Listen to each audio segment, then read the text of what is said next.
तो दोस्तों आज मैं एक्सप्लेन करूंगा टाइमलाइन मूवी को जो आई थी 2003 में।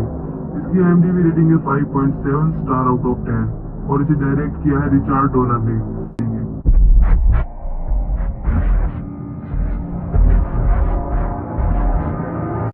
तो मूवी की शुरुआत में हम एक व्यक्ति को देखते हैं जो अपने रास्ते जा रहा होता है, लेकिन तभी अचानक इस डिजर्ट में एक अनजान आदमी इस व्यक्ति की कार के आगे आ जाता है।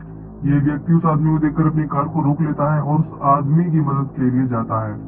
जैसे ही ये व्यक्ति उस आदमी के पास जाता है कि इतने में ही वो आदमी गिर जाता है और कैसल गार्ड का नाम पुकारता है। अगले सीन में हम देख पाते हैं कि वो आदमी उसी वक्त उस डिजर्ट में मर गया था। यह डॉक्टर्स को उसकी एक्सरे रिपोर्ट से पता चलता है कि उस आदमी के शरीर की नसें और उसके हार्ट की नसें लाइन में नहीं थी, मानो जैसे वो आदमी अंदर से पूरी तरह कटा हुआ हो। इसके बाद हम फ्रैंक गॉर्डन नामक एक आदमी को देखते हैं जो उसी आदमी की बॉडी को लेने के लिए आया होता है जो डिजर्ट में मर गया था। यहाँ हमें पता चलता है कि उसका नाम टॉप था और वो एक प्राइवेट कंपनी में काम करता था जिसका नाम ITC है। और इतना ही नहीं बल्कि फ्रैंक भी ITC में ही काम करता है और टॉप उसका कलीग था। फ्रैंक ITC की तरफ से ही टॉप की बॉडी को लेने यहाँ आया था। यहाँ सैरी फ्रैंक को एक लॉकेट जैसी चीज दिखाते हैं जो इन्हें टॉप की बॉडी के पास से मिली थी। फ्रैंक कहता है कि मुझे नहीं पता, शायद ये कोई लकी चार्म होगा। तो दोस्तों अब आप ये सोच रहे होंगे कि टॉप वहाँ डिजर्ट में कैसे पहुंचा और वो कैसे मरा, तो इसका जवाब आपको आगे मिलेगा। तो यहाँ जो फ्रैंक होता है उसके पास ITC से कॉल आता है और ये कॉल खुद ITC के प्रेसिडेंट रॉबर्ट डोनिगर का था। यहाँ डोनिगर फ्रैंक से टॉप की बॉडी और उसकी सभी मेडिकल एंड एक्सरे रिपोर्ट को लाने के लिए कह रहा है। इतना कहकर डोनिगर फोन रखता है और कंपनी के वाइस प्रेसिडेंट स्टीवन से कहता है कि अगर टॉप की मौत की खबर मीडिया तक पहुंची तो ITC पूरी तरह खत्म हो जाएगी। इधर सैरी फ्रैंक से पूछता है कि ये कैसल गार्ड क्या है, क्योंकि टॉप के आखिरी शब्द यही थे। फ्रैंक कहता है कि ये तो किसी अम्यूजमेंट पार्क का नाम लगता है। दूसरी तरफ डोनिगर कहता है कि टॉप आखिर उस डिजर्ट में कैसे पहुंचा। इस पर स्टीवन कहता है कि उसने अपने मार्कर को सही दूरी से यूज नहीं किया, इसीलिए ऐसा हुआ। अगले सीन में हम प्रोफेसर जॉनस्टन को देख पाते हैं जो अपने आर्कियोलॉजिस्ट स्टूडेंट्स केट, जोश और फ्रांसवा के साथ फ्रांस के एक गांव जिसका नाम कैसल गार्ड है वहां पर खुदाई कर रहे होते हैं और उन्हें इस काम के लिए खुद ITC फंड कर रही थी। यहाँ प्रोफेसर जॉनस्टन के अलावा एक और आर्कियोलॉजिस्ट होता है जो कि स्कॉटिश होता है और इसका नाम एंड्रे मैरिक होता है। यहाँ प्रोफेसर जॉनसन का बेटा क्रिस भी होता है जो कुछ दिनों के लिए अपने डैड के पास आया है। इस सब के दौरान क्रिस को केट पसंद आने लगती है और केट को भी क्रिस पसंद था। एक दिन प्रोफेसर ITC जाते हैं क्योंकि प्रोफेसर के मन में कुछ सवाल थे, जैसे कि ITC कैसल गार्ड की खुदाई करवा रही है, लेकिन क्यों? इससे एक टेक कंपनी को क्या फायदा हो सकता है? इन्हीं सवालों के जवाब लेने के लिए प्रोफेसर ITC जाते हैं। यहाँ एंड्रे मैरिक क्रिस को एक पुराना ताबूत दिखाता है जिसमें फ्रांस की क्वीन लेडी क्लेयर एक फ्रेंच नाइट के साथ थी। साथ ही इस नाइट का एक कान भी नहीं था। अब ऐसा क्या हुआ जिससे उस नाइट का एक कान कटा, इसके बारे में इन्हें अभी तक कुछ पता नहीं चला है। कुछ दिन तक ऐसे ही चलता है, लेकिन कई दिनों की मेहनत के बाद इन्हें एक एंट्रेंस मिलती है जिसमें केट और एंड्रे जाते हैं। इस चैम्बर में अंदर जाने के बाद इन्हें एक डॉक्यूमेंट बॉक्स मिलता है जिसे ये एक बैग में रख लेते हैं। इन्हें यहाँ सन 1357 की ग्रेव इमेज भी मिलती है जो टूटी हुई थी।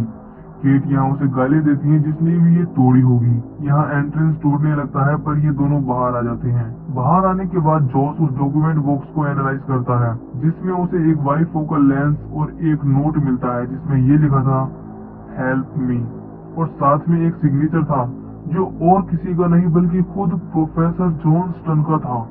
ये सब देखकर केट और एंड्रे जोश से कहते हैं कि वो सिग्नेचर प्रोफेसर का कैसे हो सकता है। जोशी ने बताया कि वो सिग्नेचर और ये डॉक्यूमेंट 600 साल पहले का है, यानी सन 1357 का। यहाँ क्रिस कहता है कि ये सिग्नेचर वाकई मेरे डैड का है, शायद उन्होंने कोई मजाक किया हो। सभी इस बात को नहीं मानते क्योंकि प्रोफेसर जॉनस्टन ऐसा मजाक कभी नहीं कर सकते। ये सब बातें बहुत ही ज्यादा कंफ्यूजिंग थी क्योंकि प्रोफेसर 2 दिन पहले ITC गए हैं, तो ये 600 साल पहले का नोट कैसे हो सकता है जिसमें प्रोफेसर ने लिखा है कि मुझे मदद चाहिए। क्रिस सीधा ITC को कॉल लगाता है और अपने डैड के बारे में पूछता है। इस पर डोनिगर इनके लिए एक प्लेन भेजता है जिसके बाद ये सब न्यू मैक्सिको ITC जाते हैं। यहाँ आने के बाद स्टीवन इन्हें एक्सप्लेन करता है कि हमने एक मशीन बनाई है, इसे टेलीपोर्टिंग मशीन कहते हैं। इस मशीन से किसी भी सामान को पलक झपकते ही दूसरी जगह भेजा जा सकता है। जैसे कि एक मशीन यहाँ है न्यू मैक्सिको में, दूसरी मशीन है न्यूयॉर्क सिटी में। हमने एक एप्पल को यहाँ से टेलीपोर्ट करके वहां भेजा, पर वो एप्पल वहां नहीं पहुंचा। लेकिन कुछ घंटों बाद वो एप्पल वापस आ गया। अब इस दौरान ये एप्पल न्यूयॉर्क नहीं गया तो कहाँ गया? इसके लिए इन्होंने इस एप्पल के ऊपर एक कैमरा लगाया तो पता चला कि वो एप्पल सन 1357 में कैसल गार्ड फ्रांस में है। जॉस कहता है कि क्या तुमने गलती से टाइम मशीन को बना लिया है? इस पर स्टीवन कहता है कि नहीं, दरअसल हमने गलती से वार्म होल को खोल दिया है जो सिर्फ 1357 में पहुंचा सकता है। क्रिस कहता है कि क्या तुमने इसी मशीन से मेरे डैड के चश्मे और उस डॉक्यूमेंट बॉक्स को 600 साल पहले पहुंचा दिया? इस पर डोनिगर कहता है कि नहीं, दरअसल तुम्हारे डैड ही सन 1357 में फंस गए हैं। इस सबसे एंड्रे को पता चलता है कि क्यों आईटीसी उस जगह की खुदाई के लिए फंड कर रही थी। दरअसल आईटीसी जानना चाहती थी कि कैसल गार्ड में ऐसा क्या है जिससे ये मशीन सिर्फ कैसल गार्ड सन 1357 में पहुंचा देती है। डोनिगर कहता है कि प्रोफेसर ने जानबूझकर इस मशीन द्वारा वहां जाने की जिद की और इस तरह फ्रैंक, प्रोफेसर और कुछ लोग वहां गए, लेकिन प्रोफेसर फंस गए पर फ्रैंक किसी तरह बचकर आ गया। अब ये दोबारा वहां जाने की तैयारी करते हैं ताकि प्रोफेसर को वापस ला सकें। जाने से पहले ये अपने कपड़े सन 1357 के लोगों की तरह पहन लेते हैं। यहाँ स्टीवन इन सभी को एक एक मार्कर देता है, यानी लॉकेट, ताकि ये सभी उस मार्कर को दबाकर वापस अपने समय यानी प्रेजेंट में आ सकें। इस मार्कर में 6 घंटे का समय होता है, इन्हें 6 घंटे के अंदर ही वापस आना होगा वरना ये वहाँ फंस जाएंगे। फ्रैंक और फ्रैंक के दो साथी और क्रिस, एंड्रे, केट, फ्रांसवा जाने के लिए तैयार थे। जोश इनके साथ नहीं आता क्योंकि इस टाइम टेबल से इन्हें काफी दर्द होगा और जोश ये दर्द नहीं सहना चाहता। जोश यहीं रुकने का फैसला करता है। फ्रांसवा जाने से हिचकिचा रहा था, पर इन सब में फ्रांसवा को ही फ्रेंच आती थी और जिस जमाने में जा रहे हैं वहाँ अंग्रेजी सेना और फ्रेंच सेना के बीच वॉर चल रहा है। उन लोगों से बात करने में आसानी हो जाए इसीलिए ये सभी फ्रांसवा को अपने साथ ले जाने के लिए मना लेते हैं। इस सब के बाद उस टेलीपोर्टिंग मशीन को स्टार्ट किया जाता है। मशीन के शुरू होते ही ये सब दर्द से चीखने लगते हैं, लेकिन अगले ही पल ये सन 1357 में पहुंच जाते हैं। यहाँ इन सभी को एक औरत दिखती है जो किसी से बचकर भाग रही होती है। ये औरत फ्रेंच में कुछ कहती है। फ्रांस उस औरत की बात को समझ जाता है और कहता है कि वो औरत कह रही है छुप जाओ। ये सभी छिप जाते हैं, तभी अंग्रेजी सिपाही आ जाते हैं और फ्रैंक के एक साथी जिमी को मार देते हैं। इसके बाद एक आर्चर फ्रैंक के दूसरे साथी विल को भी मार देता है। फ्रैंक का ये साथी एक ग्रेनेड को एक्टिवेट कर देता है और इस मार्कर को दबा देता है। मार्कर को दबाते ही विल वापस प्रेजेंट में आता है। विल उस ग्रेनेड को भी ले आता है जो एक्टिवेट था। स्टीवन देखता है कि विल अपने साथ ग्रेनेड को भी ले आया है। ये सभी झुक जाते हैं, जिसके बाद एक धमाका होता है और इस धमाके में टेलीपोर्टिंग मशीन को काफी नुकसान होता है। अब यहाँ ये टेलीपोर्टिंग मशीन खराब हो गई थी, जिसका मतलब है कि अगर वो अपना मार्कर दबाकर आने की कोशिश करेंगे तो वापस नहीं आ पाएंगे। यहाँ जोश और स्टीवन के पास 6 घंटे से भी कम समय था इस टेलीपोर्टिंग मशीन को ठीक करने के लिए। इधर अंग्रेजी सिपाही उसी औरत को ढूंढ रहे थे, इसी वजह से बाकी सभी फंस गए थे। यहाँ एंड्रे इन सभी सिपाहियों को ध्यान भटकाकर भागता है, जिसके बाद फ्रैंक, फ्रांसवा, केट और क्रिस बाहर निकल कर आते हैं। केट देखते है कि फ्रैंक का एक साथी जिमी मर गया है। केट ये सब देखकर घबरा जाती है। दूसरी तरफ एंड्रे भागकर एक जगह छुप जाता है और यहीं पर वो फ्रेंच औरत भी होती है जिसे हमने पहले देखा था। वो अंग्रेजी सिपाही ने ढूंढते ढूंढते यहाँ तक पहुँच जाते हैं, लेकिन तभी फ्रेंच सिपाही भी यहाँ आ जाते हैं, जिसके बाद ये सेनाओं के सिपाही लड़ने लगते हैं। कुछ देर बाद फ्रेंच सिपाही अंग्रेजी सिपाहियों को खदेड़कर यहाँ से भगा देते हैं। कुछ समय बाद ये फ्रेंच औरत भी बाहर निकल कर आती है कि तभी एक अंग्रेजी सिपाही इस औरत को पकड़ लेता है। एंड्रे एक तलवार की मदद से इस अंग्रेजी सिपाही को मार देता है। एंड्रे इस सिपाही को मारकर उदास हो जाता है क्योंकि पहली बार उसने किसी को मार दिया है। ये फ्रेंच औरत एंड्रे से यहाँ से निकलने के लिए कहती है। केट, क्रिस, फ्रैंक और फ्रांसवा एंड्रे के पास जाते हैं। ये सभी इस फ्रेंच औरत के साथ जाते हैं क्योंकि उसे यहाँ के बारे में पता है। कुछ दूर चलने के बाद ये कैसल गार्ड पहुंच जाते हैं। कैसल गार्ड नामक इस गांव को देखकर एंड्रे और केट बहुत खुश हो जाते हैं क्योंकि कल तक इनके लिए ये सब सिर्फ गुजरा हुआ कल था, इतिहास था। आज ये खुद उस बीते हुए कल में है। अभी गांव में पहुंच तो गए थे, लेकिन ये अंग्रेजी सिपाहियों की नजर में आ जाते हैं। ये सिपाही इन सभी को पकड़ लेते हैं, लेकिन वो फ्रेंच औरत किसी तरह बचकर भाग जाती है। ये सिपाही इन सभी को बोलकर अंग्रेजी सेना के सेनापति लॉर्ड ओलिवर के पास लाते हैं। यहाँ लॉर्ड ओलिवर इनसे पूछता है कि कौन हो तुम सब। इस पर एंड्रे बताता है कि हम सब स्कॉटिश हैं और हम अपने टीचर को ढूंढ रहे हैं। इनका नाम एडवर्ड जॉनस्टन है। लॉर्ड ओलिवर कहता है कि हाँ, एक बूढ़ा व्यक्ति कुछ दिन पहले यहाँ आया था। इसके बाद ओलिवर फ्रांसवा से उसका नाम पूछता है। इस पर फ्रांसवा ओलिवर से कहता है कि मेरा नाम फ्रांसवा है फ्रांसुआ एक फ्रेंच था, इसीलिए उसका नाम भी फ्रेंच जैसा ही था। ओलिवर को लगता है कि ये एक जासूस है, इसीलिए ओलिवर फ्रांसुआ को इन सबके सामने मार देता है। क्रिस को ये सब देखकर बहुत गुस्सा आता है, पर वो इस वक्त कुछ नहीं कर सकता था। इस सब के बाद ये सिपाही इन सभी को लेकर एटिक में बंद कर देते हैं। एटिक में ही प्रोफेसर जॉनस्टन भी होते हैं, जिन्हें देखकर ये खुश होते हैं। ये सभी प्रोफेसर को फ्रांसुआ के बारे में बताते हैं। प्रोफेसर को फ्रांसुआ की मौत की खबर से काफी दुख होता है। प्रोफेसर बताते हैं कि ओलिवर ने उन्हें जिंदा क्यों छोड़ा है। दरअसल प्रोफेसर ने ओलिवर से कहा कि मैं तुम्हें युद्ध में ग्रीक फायर दूंगा, जिस वजह से ओलिवर ने प्रोफेसर को जिंदा छोड़ा है। अब ग्रीक फायर उसे कहते हैं जिसे पानी से बुझाना मुमकिन नहीं है। खैर ये सभी अपने आप को संभालते हैं और यहाँ से निकलने का प्लान बनाते हैं। यहाँ एंड्रे की नजर उसी फ्रेंच औरत पर जाती है जिसे अब अंग्रेजी सिपाहियों ने पकड़ लिया था। केट को भी यहाँ से निकलने का रास्ता मिलता है। केट छत से निकलकर नीचे पहुंच जाती है, जिसके बाद वो एटिक को खोलकर बाकी सबको भी आजाद करा देती है। कुछ सिपाही इनका रास्ता रोकते हैं, पर ये उन्हें मारकर यहाँ से निकल जाते हैं। एंड्रे इनसे अलग हो जाता है क्योंकि वो उस फ्रेंच औरत को बचाने के लिए जाता है। एंड्रे एक गार्ड को मारकर उस फ्रेंच औरत तक पहुंच जाता है, लेकिन डिकेरे नामक एक अंग्रेजी सिपाही जो कि ओलिवर का खास आदमी है, वो एंड्रे का रास्ता रोकता है। लेकिन एंड्रे उस फ्रेंच औरत को यहाँ से निकालकर नदी की तरफ भाग जाता है। दूसरी तरफ इन सभी को अंग्रेजी सेना ढूंढ रही थी। डिकेरे आखिरकार इन्हें ढूंढ लेता है और फ्रैंक और प्रोफेसर को पकड़ लेता है, लेकिन केट और क्रिस किसी तरह बचकर भाग जाते हैं। जिस हट में ये छुपे थे, अंग्रेजी सिपाही इस हट में आग लगा देते हैं। प्रोफेसर को लगता है कि उनका बेटा और केट हट में जलकर मारे गए। दूसरी तरफ एंड्रे उस फ्रेंच औरत को नदी पार करा रहा होता है। यहाँ एंड्रे इस औरत के साथ फ्लर्ट करने की कोशिश करता है क्योंकि एंड्रे इस फ्रेंच औरत को पसंद करने लगा था। ये फ्रेंच औरत एंड्रे पर ज्यादा ध्यान नहीं देती। नदी पार करते ही कुछ फ्रेंच सिपाही आ जाते हैं और एंड्रे पर तलवार तान देते हैं। ये फ्रेंच औरत फ्रेंच में कुछ कहती है, जिसके बाद ये सिपाही एंड्रे को कुछ नहीं करते हैं। ये सिपाही इस फ्रेंच औरत को क्लियर नाम से पुकारते हैं। ये नाम सुनते ही एंड्रे चौंक जाता है क्योंकि जब से लेकर अब तक उसे पता ही नहीं चला कि ये फ्रेंच औरत लेडी क्लियर है, यानी फ्रांस के राजा अर्नोट की बहन। ये यहाँ से निकलकर अर्नोट के पास आते हैं, जहाँ अर्नोट एंड्रे को शुक्रिया अदा करता है उसकी बहन की जान बचाने के लिए। एंड्रे इनसे एक घोड़ा मांगता है और कहता है कि मुझे अपने दोस्तों के पास जाना है। एंड्रे के जाने से पहले क्लियर एंड्रे के सामने अपने प्यार को कन्फेस करती है, जिसके बाद एंड्रे और क्लियर एक दूसरे को किस करते हैं। जाते जाते एंड्रे अर्नोट से कहता है कि आज रात क्लियर का खास ध्यान रखना। अब एंड्रे ऐसा इसीलिए कहता है क्योंकि आज रात क्लियर फांसी पर चढ़ने वाली थी, और जब क्लियर फांसी पर चढ़ती तो फ्रेंच सेना की जीत होती, यानी आज रात इतिहास बनने वाला था और यही हिस्ट्री है। लेकिन एंड्रे यहाँ क्लियर को बचाने के लिए कहता है क्योंकि एंड्रे क्लियर से प्यार करता है, यानी एक तरह से वो इतिहास बदलने की कोशिश कर रहा है।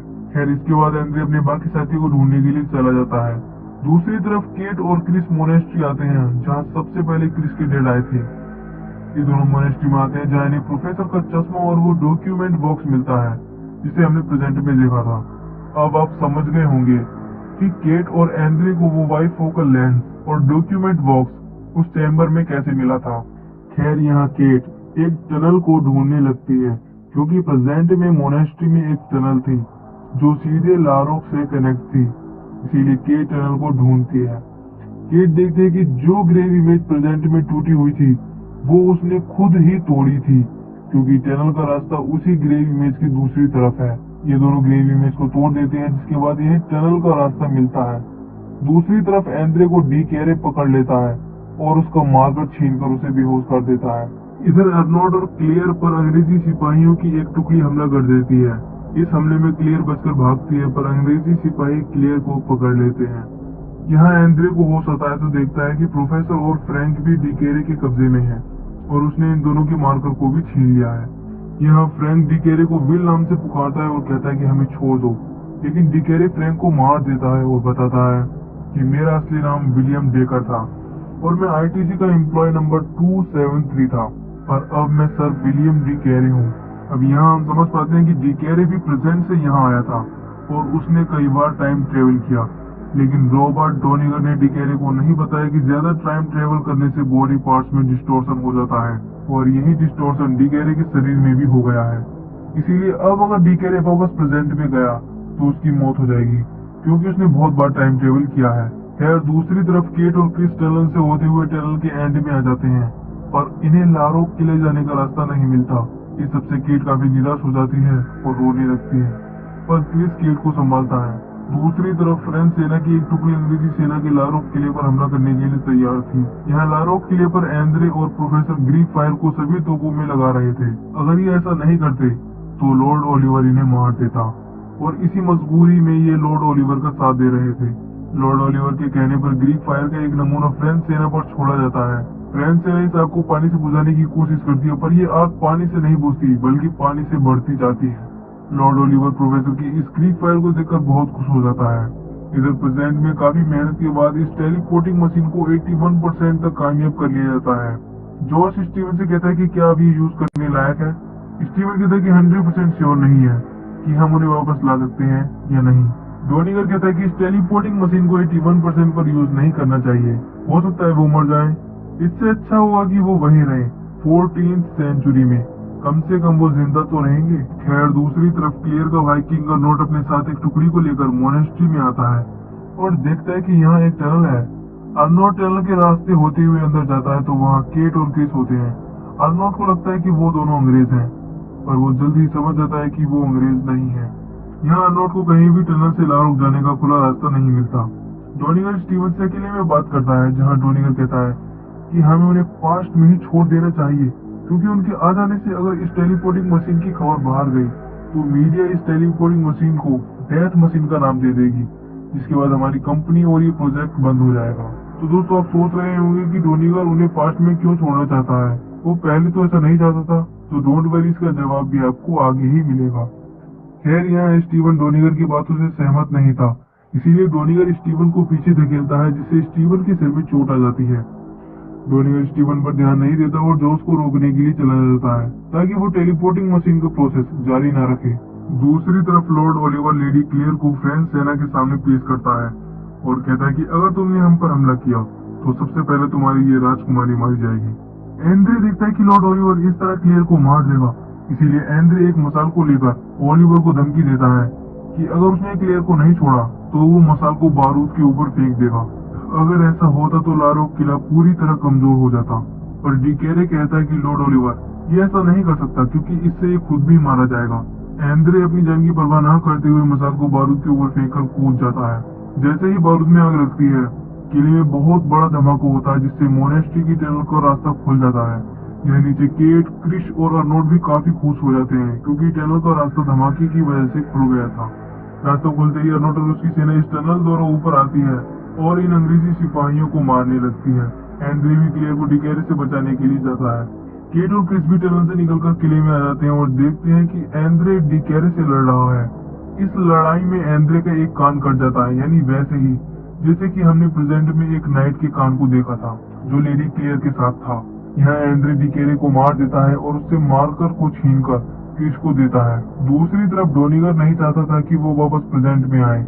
डोनिगर गलती से टेलीपोर्टिंग मशीन में लॉक हो जाता है। यहाँ एंड्रे क्रिस को बताता है कि वो अब क्लियर के साथ यहीं रुकेगा, वो यहीं अपनी जिंदगी क्लियर के साथ जिएगा। क्रिस के पास कुछ ही मिनटों का समय था, इसीलिए क्रिस एंड्रे को अलविदा कहता है और किले से बाहर जाकर केट और प्रोफेसर के साथ उस मार्कर को दबा देता है।